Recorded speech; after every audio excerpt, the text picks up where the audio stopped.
there's this interesting thing where we sort of have to counterbalance to get people just to neutral. Like, I don't expect people to Right. fall in love with the job search, but I Yeah. hope you can get to neutral with it.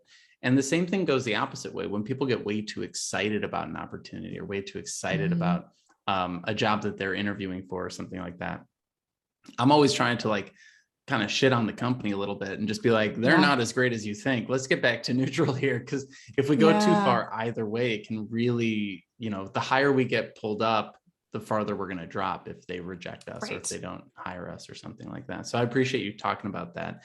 And I think it's interesting that you're pulling in some of these like, the Doctor Strange timeline thing, right? Just imagine the one scenario of things that could go right. Because like you said, Yeah. the 800 days to get a job, you can still get a job at the end of those 800 days. It's a rough Mhm. 800, but what were some of the things that you saw with that person? Did you work with them directly or was it just someone in the Mhm. group?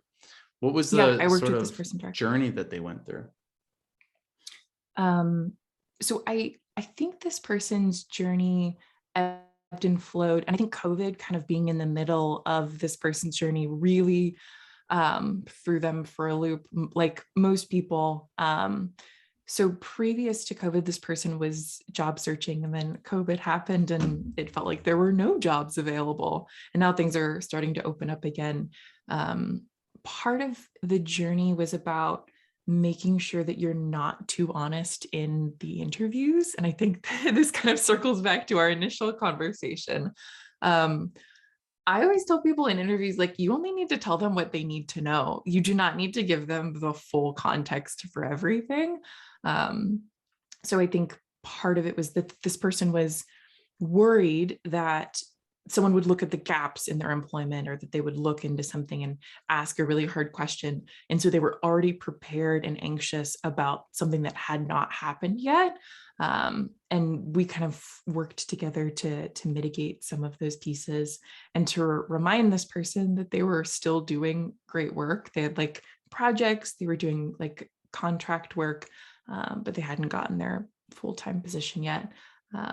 So part of it is just helping people self-audit when they want to be too honest. And I think I see this a lot with folks who have like mental health disorders or are neurodivergent. There's this feeling because we're labeled as like different and weird, that like you have to overcompensate and be as honest as possible. When in actuality, you absolutely do not. You only need to say as much as works for you. I love that. Yeah, the way that I've said it to folks is the company is marketing their best self to you.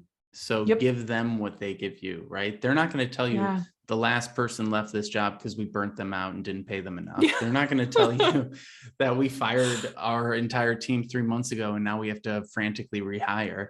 They're going to say, Yep. look at this amazing opportunity to grow your career. So don't go in and tell them I'm insecure about this job and I don't know what I'm doing and I need a lot of help and Yeah. training and mentorship. Go in and say, here's what I could do if you gave me time in Google. Like if you gave Yeah. me access to Google and enough time, I could do these things for you. So I really appreciate you calling that out because I do think that there's almost an anxious honesty or Yeah. an oversharing of insecurities or any number of ways to phrase it, right?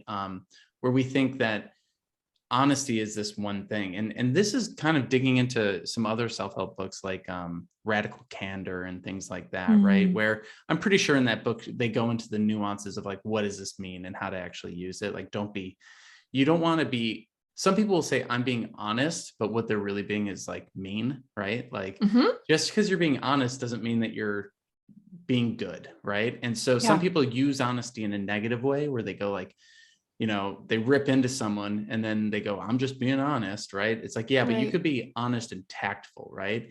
And then on the flip side, we've got job seekers who are like overly honest about their insecurities, but it's like you could be honest about your capabilities without digging Mm. into all this like stuff that should just be in therapy or something like that. And so Yeah.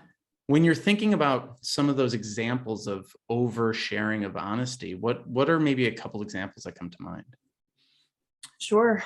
Um, so I worked with a student, not in my current position, but previously, who had PTSD. They were a veteran And they disclosed that to me very early on in our coaching relationship. And I was like, great, that's helpful for me as a coach to know that you are navigating this.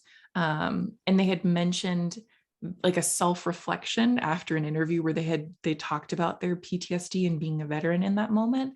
And we had kind of had to have a conversation about the reality of what employers hear when you say that you have PTSD or that you were a veteran and went through a really traumatic experience, because that's what they're going to end up focusing on. It's not going to be all of the other amazing answers to the question. It's going to be the fact that you mentioned PTSD. So one of the hard parts about being a coach for me personally is to like operate in this system of bias and help people navigate that. Because sometimes it really is just like, hey, this is what someone is going to see if you say that thing.